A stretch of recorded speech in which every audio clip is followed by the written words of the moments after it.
Perkenalkan, nama saya Anissa Walidaina. Panggilannya? Daina. Sebelumnya saya ingat sama kata-kata Ustadz Hanan Ataki yang beliau bilang kita boleh mempertahankan laki-laki yang menurut kita itu baik. Baik menurut Allah gitu. Terus saya pernah ngomong gitu ya? Iya pokoknya enggak pokoknya. Pernah ya? Pernah, kan sering dengerin. Terus iya ingat. sabar. Ini ada beliau nanya baik-baik. Ustadz, iya. Iya maksudnya ditegaskan lagi gitu kan. Terus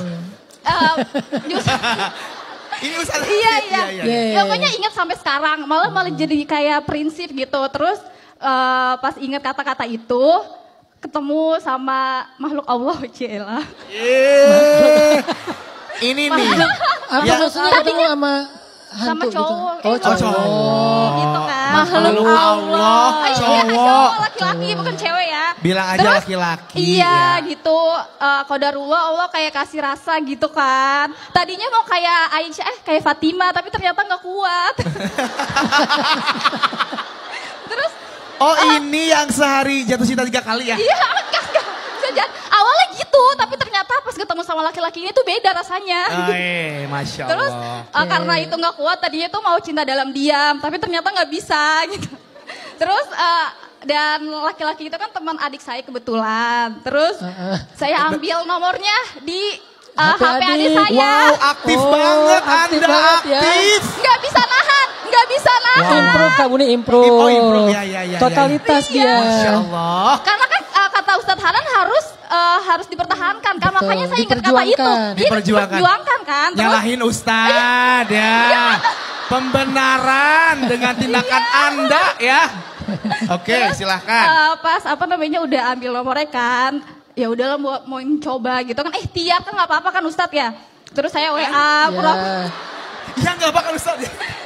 Kan ikhtiar tapi benar nggak apa-apa. Ikhtiar kan memperjuangkan kan. Iya, terus pas mencoba buat WA sebenarnya basa-basi doang sih. Waktu itu kita lagi ada kegiatan. Ya pura-pura nanya, Kak, emangnya bener ya besok ada acara wakaf Quran, padahal saya udah tahu. Pokoknya astagfirullahaladzim, makanya jangan ikutin ya, tapi nanti ada yang baiknya kok. Terus ini kan perjuangan enggak, kan. itu udah baik Kak Daina, baik itu nggak apa-apa. Terus pas udah WA pura-pura gitu, dia boleh lama banget kan Ustadz itu kan kayak bikin itu sebenarnya. Enggak langsung dirit atau dibiarin dulu? Dibiarin 2 minggu apa seminggu gitu kalau nggak salah. Iya makanya itu kan jadi ujian kan. Aduh justru terusin itu bikin penasaran ya. Itu yang kayak gitu tuh kayak nantang gitu kan. Sebelumnya nggak pernah ngerasain kayak gitu. Betul. Sebelumnya nggak pernah ngerasain kayak gitu terus pas pokoknya seminggu itu tuh nggak dibaca.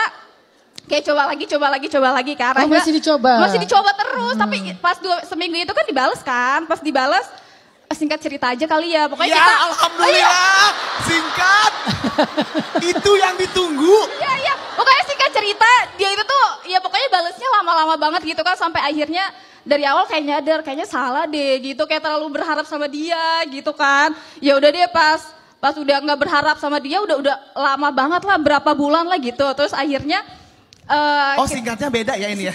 Sebenarnya panjang sih ceritanya, tapi kan disingkat aja. Iya, udah singkat cerita. Sebelumnya kita emang pernah kontekan kan, tapi tuh nggak yang sering gitu. Tapi akhirnya saya kayak mundur lah gitu, kayak ya udahlah berharapnya sama Allah aja. Karena kalau berharap kayak gini terus kayak capek gitu kan.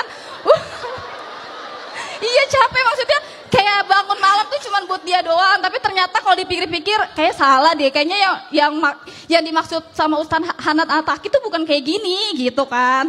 Terus akhirnya pas 3 bulan bukan 3 bulan, lama lah pokoknya lama berapa bulan gitu kita nggak kontekan, tiba-tiba dia ngontek.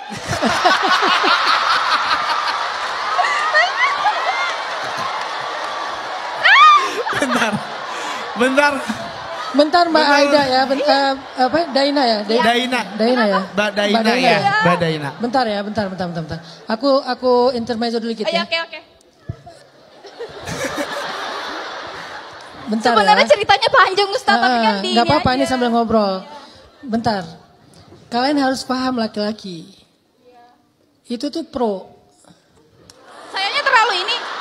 Itu tuh pro banget itu. Promes. Jangan kalian pikir bahwa itu tuh kayak nggak peduli. Enggak. Itu permainan tuh udah keren banget itu. Emang iya ya. Itu jagoan banget itu. Hah? Laki-lakinya. Katanya. Ini jadi suzon sama gue. Oh. Itu pemain Emang gitu? pro loh Mbak Daina Iya. ya. Jadi maksudnya gini, kalian harus paham kapan saatnya kalian berjalan, kapan saatnya kalian berhenti. Jangan gampang terkesima dengan dinginnya sikap dia, karena ada beberapa sikap dingin itu emang di set kayak gitu. Pertama, nggak pakai PP. Profilnya, Oke, ya. penasaran kan? Pakai PP nggak ada di WA? Pakai. Kan jadi saya lihat terus Berarti kalau kurang pro dia. Kedua, sengaja dianggurin dulu seminggu Iya, gitu kan. benar. Udah gitu Tarik ulur. balasnya dingin sepatah-sepatah doang. Terus kita udah jadi cegil gitu kan. Iya. Jadi apa?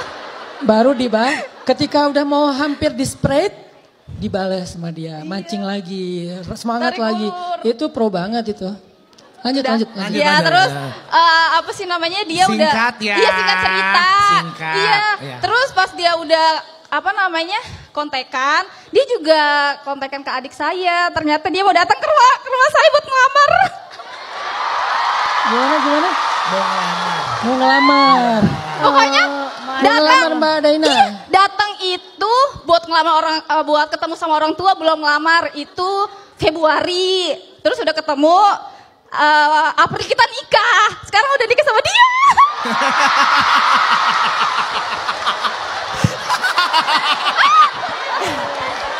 Tunggu, Mbak Daina. Sungguh siapa namanya? sangat. Mbak siapa? Inspiring sekali ya. Mbak Daina tapi suaminya dibawa. Enggak dibawa, lagi jagain anak. Tapi Tadinya mau dibawa. Oh jadi ini udah nikah ceritanya? Udah. Tahun lalu? Tapi kan enggak udah 7 tahun. 7 tahun sama bulan April. ih, saya mau coba Ustadz caranya. Tapi itu Ustadz, Kok jadi inspirasi ya? Inspirasi. tapi Oke. tapi mungkin singkatnya kedengarannya kayak indah gitu kan, tapi prosesnya ini tuh Udah lumayan. segitu aja ceritanya, nggak enak nanti Oh iya endingnya. iya benar-benar. Tapi banyak perubahan sih, terus ya ceritanya udah nikah lah gitu kan. Tapi ternyata kadang kan ada yang bilang kajian Ustadz Hana itu cuma cinta-cintaan doang. Tapi ternyata kalau misalnya kita bisa memahami apa yang dikatakan sama Ustadz Hana itu dengan baik, itu bisa bukan cuma sekedar cerita cinta doang, tapi bisa untuk hidup kita apa namanya di dunia gitu. Ini tolong diedit ya, Iya. testimoni gitu kan. Bagus. Iya benar, benar karena Nggak bercanda. karena sampai sekarang kalau dipikir-pikir ternyata dari kata-kata itu, dari pengorbanan itu, dari ikhtiar itu bisa merubah gitu, bisa merubah saya dari pola pikir, dari mindset, dari sikap. Cuma gara-gara yang tadi itu Ustadz, yang Ustadz bilang, pokoknya kita bisa boleh mempertahankan laki-laki yang menurut kita baik.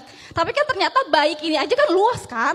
Kayak misalnya ternyata yang nikah sama dia mungkin banyak banget hal-hal yang menurut kita itu nggak baik. Tapi ternyata nggak baiknya itu kan menurut kita. Tapi kalau misalnya kita peka sama apa yang Allah kasih, ternyata itu baik banget buat kita dan itu bisa merubah gitu. Masya Allah. Terus, Udah. ya udah. Enggak, aku masih mendapatkan banyak quote ya. Pertanyaan aja langsung aja ya. Oke, boleh. Pertanyaannya nah. Tapi Terus quote-quote-nya bagus-bagus. Ini baru tuh. pertanyaan. kan cerita dulu buat Tadi motivasi, oh, buat iya. teman-teman yang lagi berjuangin dia. Tapi kalau Siap, menurut siap. kita baik nggak apa-apa kan Ustadz. Nggak Tapi apa-apa. dengan yang baik ya. Nggak Betul, boleh kayak betul. saya, boleh nggak kayak saya? Boleh. Tapi jangan terlalu frontal gitu kali ya. Ya, kan tadi Enggak, belum kok itu dengar nggak frontal, detailnya. cuma nanya kegiatan doang kan awalnya Ya, gitu ya, kan. ya. Terus Awalnya ya. Iya. Awalnya. Alhamdulillah qadarullah berapa bulan? Pertanyaannya. Ya ini mau pertanyaan. Oh, Oh iya. ya, siap. Terus qadarullah beberapa bulan kemudian ibu mertua meninggal dan kita dititipin salah satu adik suami yang berkebutuhan khusus. Dia autis gitu kan. Yang mau saya tanyakan adalah bagaimana hukumnya saya merawat adik ipar saya yang berkebutuhan khusus karena dia kan laki-laki ya Ustadz. Karena pada saat dia sakit, sebelumnya saya ngerawat dia terus pupnya karena kan dia nggak bisa jalan ya karena waktu itu berat badannya aja 30 kilo dari 80 kilo itu kan benar-benar kurus banget kan. Ya. Kadang tuh ada yang bilang kayak boleh kamu ngerawatnya karena kan ini dia nggak bisa berpikir kayak orang normal kan. Tapi ada juga yang bilang walaupun dia nggak bisa berpikir, tapi kan dia laki-laki gitu kan. Jadi di situ saya merasa kayak sebenarnya boleh nggak sih, maksudnya saya merawat dia sampai bener-bener yang mungkin mandiin dia, cebokin dia, karena kan kalau bukan karena dia tinggal sama saya, otomatis saya merawat dia gitu Ustadz. Jadi kayak masih ada takut keganjalan, takutnya salah atau gimana gitu. Tapi saya yakin banget kalau saya benar-benar anggap dia udah sebagai anak saya gitu. Pada saat dia sakit aja ya mau nggak mau kan saya yang harus membersihkan kotorannya, memandikan dia gitu. Tapi alhamdulillah sekarang udah sehat, udah sembuh dan berat badannya udah kembali lagi seperti normal 80 kilo lagi gitu. Usianya berapa? 25, udah gede. Tapi pas udah sehat nggak dimandiin kok, cuman Iya. Jangan too much information. Iya. Udah pertanyaannya aja ya. Oke, siap. Tapi kan tetap harus diperhatikan terus dirawat kan gitu. Tapi kan otomatis tetap ngeliat gimana sih? Iya gitu Ustadz. Nah yang jadi pertanyaan itu maksudnya saya sikapnya harus gimana lah gitu. Oke. Ya itu sih. Finish. Itu finish. Ya kalau mau ada sharing-sharing boleh ya di DM. Oke, siap. Iya gitu Ustadz, mungkin itu aja pertanyaannya. Assalamualaikum warahmatullahi wabarakatuh. Waalaikumsalam warahmatullahi wabarakatuh. Keren. Wow. Walaupun sebetulnya pertanyaannya nggak nyambung dengan cerita ya. Iya. Nggak apa-apa, bagus. Tapi banyak bagus inspirasi ya. dalam Iya, ceritanya iya. tuh banyak Saya aja mau nyoba, inspirasi. ya. Malah aku dapat tausiah malam ini dari Mbak Daina. Oke Mbak Daina, nanti coba cek di surat An-Nur. Ini sengaja saya tadi buka, maaf ya, bukan nggak memperhatikan. Surat An-Nur ayat 31. Di antara yang boleh melihat aurat perempuan itu adalah au ma malakat aimanuhun awit tabi'ina ghairi ulil irbati minar rijal awit tiflil ladzina lam yadhharu ala auratin nisa. Ada orang-orang yang, tapi aurat di sini tetap ada batasnya ya, bukan aurat dalam arti tanpa batas ya. Aurat perempuan dalam kesehariannya. Dan versi Islam keseharian yang wajar itu adalah antara leher sampai ke kakinya. Jadi tetap Mbak Daina sehari-hari di rumah mungkin nggak pakai hijab, nggak pakai jilbab, tetapi antara leher sampai kakinya tetap tertutup gitu. Nah, siapa yang boleh melihat di batasan itu? Kalau yang bukan muhrim kan bahkan nggak boleh melihat apa-apa kecuali wajah dan telapak tangan kan. Bahkan sebagian menganggap wajah pun harus ditutup dengan cadar. Sebagian lagi bahkan mata sebelah aurat sebelah enggak. Makanya kalau kalian pergi ke negeri tertentu itu ceweknya cadarannya gini. Karena sebelah mata aurat sebelah enggak. Ada yang full, ada yang segini. Beda-beda mazhab lah ya, dan kita respect dengan setiap pendapat. Tapi ada beberapa laki-laki yang boleh ngelihat batasan antara leher sampai kakinya. Jadi boleh ngelihat kaki sama kepalanya. Di antaranya adalah anak yang belum mengerti tentang rasa kepada perempuan. Dan ini enggak umur ukurannya, tetapi kedewasaan psikis. Kalau disebutkan di ayat itu nggak ada umurnya, karena setiap zaman, setiap tempat beda-beda kedewasaan psikologinya. Kalau dia udah mulai ngerti tentang aurat perempuan, maka jangan. Kalau dia mulai tertarik kepada lawan jenis, maka jangan gitu. Begitu juga laki-laki yang memiliki kelainan dalam urusan hasrat kepada perempuan. Nah, saya nggak tahu kondisi adik iparnya Mbak Daina ini seperti apa. Apakah dia senormal laki-laki pada umumnya? Ataukah dengan kondisi kayak gitu, atau dalam kondisi-kondisi tertentu ketika dia lagi parah-parahnya, dia nggak memiliki hasrat kepada perempuan, nggak seperti laki-laki pada normalnya, pada umumnya. Nah ini yang lebih ngerti Mbak Daina, di situ nanti bisa ditimbang-timbang. Menurut saya yang lebih ahsan, Mbak Daina tetap memperlakukan dia sebagai adik ipar, apalagi umurnya udah 25 tahun. Tapi dalam kondisi darurat, Mbak Daina jadi perawat. Kan perawat tetap menutup aurat kan, tinggal nanti dia pakai sarung tangan segala macam untuk bisa menyentuh karena kan harus dirawat dan seterusnya.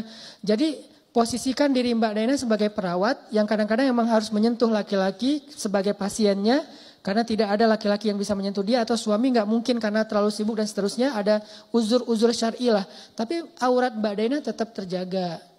Jadi tetap dikasih batasan sehingga nanti ibadah Mbak Daina ngurus adik ipar enggak keganggu sama hal-hal yang tadi melanggar batasan-batasan syariat, akhirnya jadi nggak afdol ibadahnya. Itu kan kebaikan yang luar biasa. Mbak Daina walaupun orangnya ekspresif, ekstrovert kayak gini, ternyata punya ibadah sosial yang luar biasa loh. Sabar ngerawat adik iparnya yang lagi memiliki ujian dari Allah SWT. Jadi Mbak Daina sempurnakan ibadahnya dengan batasan-batasan itu.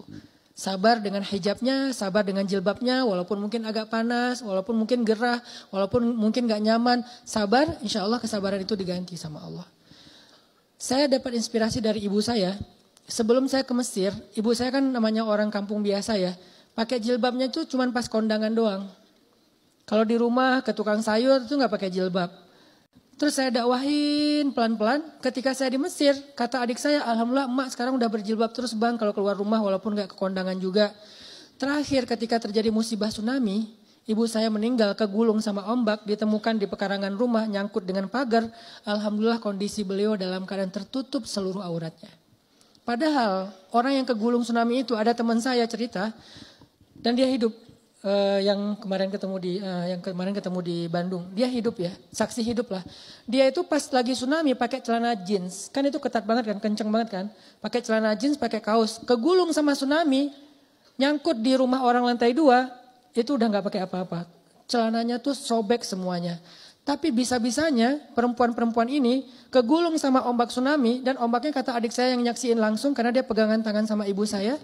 Ngelihat ombak datang lebih tinggi dari pohon kelapa di rumah kita itu.